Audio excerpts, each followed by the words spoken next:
Баршаңызға сәлем. Бүгін біз жыртылмайтын, езілмейтін, эластичный болып шығатын қамырдың илеу және жаю жолдарын үйренетін боламыз.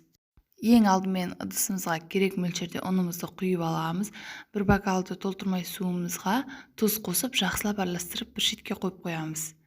Ортасын ашамыз. Суымыз жылы емес, салқын болу керек. Bir жұмыртқаны жарып саламыз.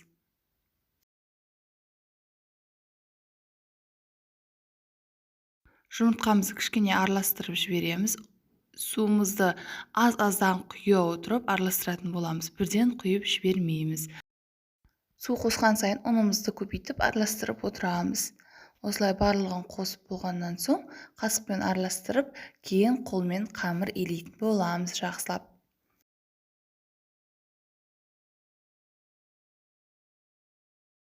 Осылай қамырды илейміз. Бұл қамыр жұмсақ болып кетпеуі қажет, қатты болу керек.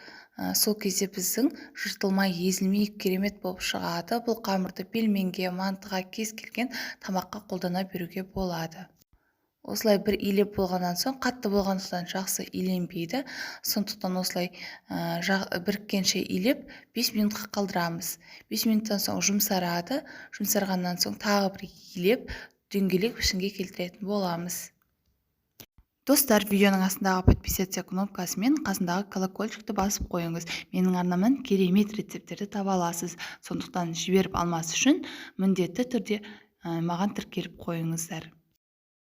Мінекей қатты керемет қамырымыз дайын болды. Енді осын тағы 5-10 минутқа иі қанғанша қалдырамыз да, енді жаятын боламыз.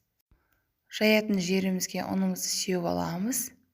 Қолдың ұшымен қамырдың тек қана шет жағын басатын боламыз. Шеткі бөлігін ғана басамыз, ортасын көп баспаймыз. Ортасы жұқарып кетеді, ол онсыз да жұқаратын болады. Тек қана шеткі бөлігін үлкейтеміз. Кішкентай оқтаудың көмегімен де осылай сағат тілімен айналдыра отырып, шеттерін осылай басып шығамыз.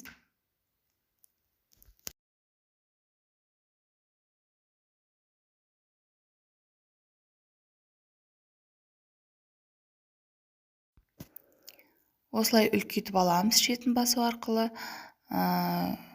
Осылай орауға келген кезде ораймыз. Орап, екі шетін басу арқылы осылай оқтаумен жаятын боламыз.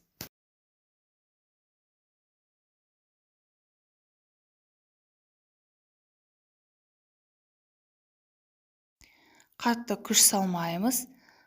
Осылай екі шетінен басу арқылы домалақтап алып жая береміз.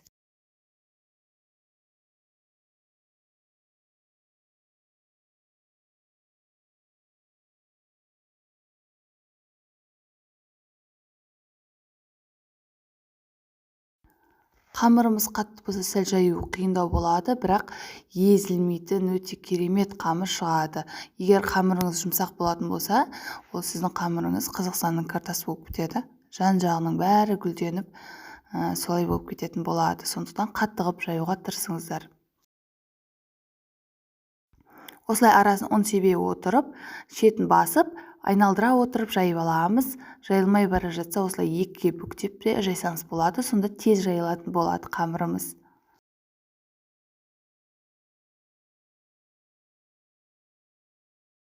Мінекей, қамырымызды біз болдық.